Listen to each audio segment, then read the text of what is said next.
Today, we're doing a deep dive on something that's, well, it's a bit of a tricky one for a lot of artists. Right. Pricing your art.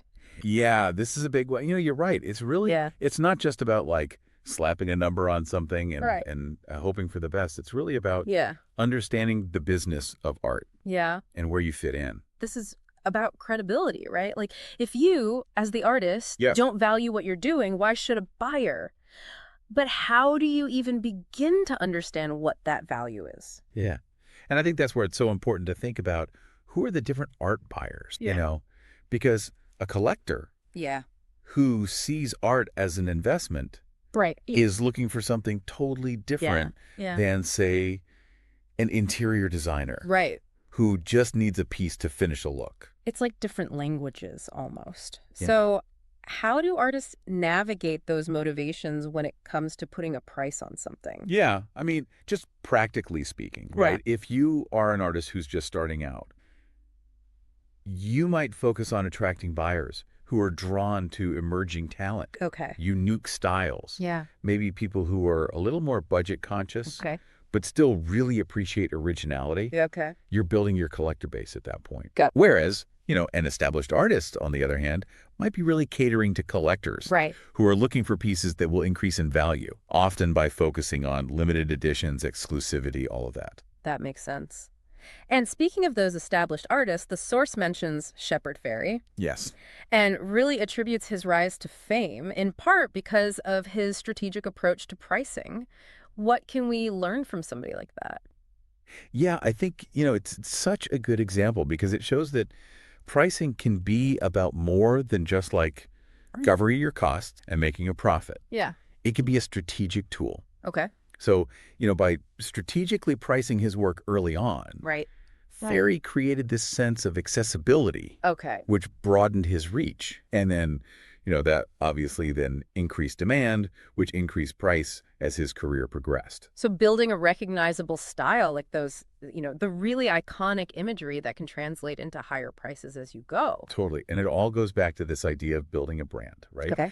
And the source makes this fascinating comparison, right, between someone like Banksy, whose work, sells for, astronomical prices at this point, Right. and then someone who's just starting out. Yeah. And I think the question is, Yeah. why does a Banksy cost so much? Yeah. It's because of this combination, right, of reputation, a really unique style, limited availability. Yeah. A little bit of that air of mystery around their identity probably doesn't hurt. Right. But those are all elements that contribute to perceived value. So it's not just about the art itself, it's about the story and that kind of mystique surrounding it. Totally. So what you're saying is, though, is that even those emerging artists can kind of learn from that. Totally. Even if you're not, Banksy Right. yet, hopefully one day, Yeah. right? You can think strategically about the image you project as an artist, Okay. cultivate a distinct style, create a narrative around your work. Right. Because those are all elements that will allow you to justify Okay. a higher price point Yeah. as your career progresses. So thinking about your art as a brand, that's a really big takeaway for me. It's Yeah. not just about mystique, though, right? I mean, the source also talks about just the actual physical characteristics Of course. of a piece factoring into that part. Yeah, absolutely. Material, size, Yeah. even the process behind the work, Right. Yeah. all of that plays a role. Yeah. A large-scale sculpture Yeah. using, rare, expensive materials Yeah. is going to cost more to produce than a small-scale watercolor. Right. So naturally, those Yeah. costs factor into the final price. Yeah. But so does that perceived value Mm. that's associated with the materials, the scale, Right. all of it. Yeah, and it makes me think about an artist like Yayoi Kusama who does those incredible installations. I mean, we're talking, the polka dots everywhere. Yes. I mean, it's her signature. Yes. And it commands these astronomical prices. Right. But it's not just about the materials, though, right? Right. What I think is so fascinating about her work Yeah. is that it's about an experience, Mhm. right? So, the way that she uses space Right. and color repetition Yeah. to create these completely immersive environments. Yes. That's what really sets her work apart. It's about the emotions it evokes, the experience it provides. Yes. It transcends the sort of physical components. So we're talking about so much more than just like the cost of paint and canvas here. It Right. sounds like, experience emotions. Yeah. How do you put a price on that? Right. And that's where it's helpful to understand, I think, like there are different pricing strategies Okay. that can be helpful. Okay. Cost plus, demand-based, Okay. and value-based pricing. Okay. So, starting with maybe the most like basic one, Yep. cost plus. Okay. So cost plus, that sounds like you figure out how much you spend on materials, your time, Exactly. all of it, you add in like a markup for profit. Yeah. Exactly, yeah. You calculate the cost of your materials, your studio space, your time, Yeah. everything, and then you add a markup Yeah. for Yeah. profit. Yeah. And that's a really common starting point, especially for new artists, I think, Okay. because you're essentially making sure that at the very least, you're covering your expenses and making a little bit of profit Right. on each piece. Right. But it can also be really limiting, Yeah. Yeah. How do you put a price on your time? Especially when you're first starting out. Right. How do you value your creativity, especially when you might not have a ton of sales data yet Right. Right. to draw on? Okay. So where does that leave demand-based pricing in all this? Right. So demand-based pricing is really about, finding that sweet spot. Like, what are buyers actually willing to pay Yeah. for your art at Right. this moment in time? Right. And it requires you to kind of, be really in tune with the market. Okay. To understand, like, what's trending. Right. Be aware of how your work compares Yeah. to other artists in your niche, all of that. So it's a little bit more dynamic, a little bit more reactive, kind of to what's happening. Exactly. Yeah. Yeah. I mean, you might adjust your prices Okay. based on how quickly your pieces are selling. Yeah. Have you gotten any recent press or awards? Yeah. Are you participating in, a high-profile exhibition? Like all those things Okay. factor in. So it makes me think about, we talk about things like limited edition prints. Right. And, those often command a higher price than an open edition. Sure. Is that demand-based pricing in action? Totally. Yeah. I mean, if you are creating a limited edition, so let's say, Yeah. you're doing a run of 50 prints, Yeah. you're automatically, increasing that perceived value because of scarcity, Right. right? Only a limited number of people Right. can own that particular piece, Yeah. which makes it more desirable to collectors. It's like a mass-produced poster versus a limited edition, art book or something. Totally. That exclusivity, I think, makes it more valuable. For sure. And all of this, that actually ties into this idea of Yeah. value-based pricing, which is Right. arguably like the most, in fact, the most nuanced approach. Okay. So value-based pricing, this is where it gets really interesting to me. Yeah. Because it's not just about those numbers. Right. It feels like it's about that emotional connection. Yeah, it really is. Value-based pricing is about, tapping into that deeper meaning and the emotions that your art evokes. Okay. It's about being able to communicate what makes your work unique. Yeah. What stories does it tell? Right. How does it resonate with viewers on a personal level? So if my art is exploring themes of, I don't know, human connection or the fragility of nature or, whatever it is, Right. I need to be highlighting those narratives when I'm talking about my work. Yes, exactly. Because those elements add this layer of value Okay. that goes beyond just the cost of materials or even the current market demand. Right. Right? It's about connecting with Yeah. buyers Mhm. on an emotional level. Think about an artist like Gustav Klimt, right? Yeah. I mean, his work is so recognizable for its use of gold leaf. Of course. These intricate patterns, these themes of, love and sensuality. All right. And those elements are all sort of intertwined with his artistic brand. Okay. And they contribute to, the insanely high value Right. that's placed on his work. Yeah, it's so interesting to think about it that way. Yeah. But it also feels, like a lot, right? Right. Especially for those emerging artists, those people who are still, kind of like figuring out their style and figuring out their voice and Of course.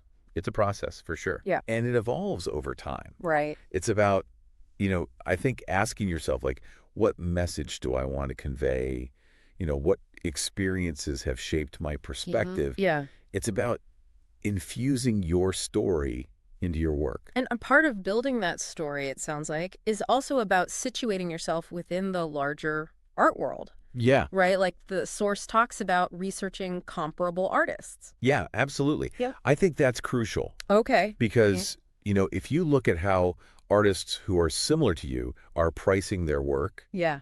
that gives you a benchmark. It Okay. helps you kind of understand where you fit Yeah. within that larger ecosystem. So not even just comparing styles, but also like where you are in your career trajectory. Exactly. Okay. Are you just starting out and building a collector base? Yeah. Okay, well, then you might price your work more competitively, to Right. attract those first buyers. Right. But if you're an established artist and you have a strong exhibition history, Yeah. you have a dedicated following, Yeah. you're likely in a different pricing category. Okay, so that makes a lot of sense. And it sounds like, that's where having, what they call that strong artistic CV Yeah, comes into play. for sure. Right. Because it's those exhibitions, the awards, the press that you get, it Totally. all kind of builds your cred It all and contributes allows you to be able. to that credibility. Yeah, yeah. And it can justify higher prices. Right, because you can point to that and say like, well, this is where I'm at in my career. Exactly. Yeah. And, it's not just about those traditional markers of success, I think, especially in today's art market, right? Yeah. Mhm. Things are changing so rapidly. Right. The source talks about, digital art, NFTs have completely, upended traditional pricing models. That's a whole other deep dive I know, right? waiting to happen. But what are some of the considerations there Yeah. when it comes to that digital art and how you price it? Well, I mean, it's a whole new world, but a lot of the same principles, I think, apply. Okay. You're Yeah. still thinking about scarcity, what makes the piece unique? Yeah. Is it a one-of-a-kind digital creation, right? Right. Is it part of a limited edition? Right. The resolution of the digital file? Are there any licensing agreements? Like all of that. Right. Yeah. Becomes really important. It's interesting how it's challenging all those traditional notions of like value and ownership. Right. And it's going to be really, I think, interesting to see how it plays out, in the coming years. Totally. But even as we talk about, this digital art kind of shaking things up, we still have, those more traditional avenues for selling art, Sure. galleries and dealers and art fairs, all of that. Absolutely. And the source is quick to point out those come with their own set of considerations and costs Yes. when it comes to pricing. Totally. I mean, galleries typically take a commission on sales, Right. which can range from like 40% to 50%, sometimes even higher. Oh, wow. Yeah. So then there are costs for things like shipping, insurance, framing, right? So you have to be really strategic about how you're factoring all of that in. Yeah. You have to kind of incorporate those costs into your pricing structure Right, without, pricing yourself out of the market. right, right. And being comfortable having conversations about money, which I feel like Oh, I know. for a lot of artists can be like, ooh, a It's little, their worst. I don't want to talk about it, Right. but you have to. That's part of it. But it's a crucial part of building, a sustainable career. Right, right. It really is. Yeah. And that makes me think about something else. Negotiating with buyers can feel like a chess game. Totally. I mean, it can be really, Yeah. those conversations can be challenging. Yeah. So do you have any advice on how to kind of navigate that aspect of it? I think it's all about knowing your worth Okay. and setting those boundaries. So like going into it being like, this is the minimum. Exactly. Like, what's the minimum you're willing to accept Yeah. for a piece? Yeah. Like you're going into it with a plan. Like, this is my strategy. Exactly. Yeah, it's like having a business plan Right. for your art. What are your non-negotiables? Right. Having that clarity, I think, beforehand Okay. gives you so much more confidence, Right. when you're actually in the negotiation process. Because you can speak to it with more authority. Totally. Yeah. And it's not just about knowing the numbers, but being able to like articulate your value Oh, sure. to potential buyers. Yeah. You have to be able to tell your story and explain, why is your art worth investing in? Right. Right. And you have to be prepared for those like tricky questions Right. that buyers might throw at you. Oh, totally. There are tactics that people use Oh, yeah, they're out there. where it's like, oh, are you sure? Or, have you seen this other artist who's doing this thing? Right. Well, I saw this Yeah. at this other gallery, and it was less. Yeah. And it feels like a little, I don't know. It can be manipulative. Yeah. Yeah. So how do you deal with that? I think, if you go into it with that really clear understanding Okay. of your own value, Yeah. you're a lot less likely to be like rattled Right. by those tactics. Because at the end of the day, buyers are often just trying to get the best deal, Right. just like in any other market. Right. It's not personal. Yeah. It's so easy to make it that, though.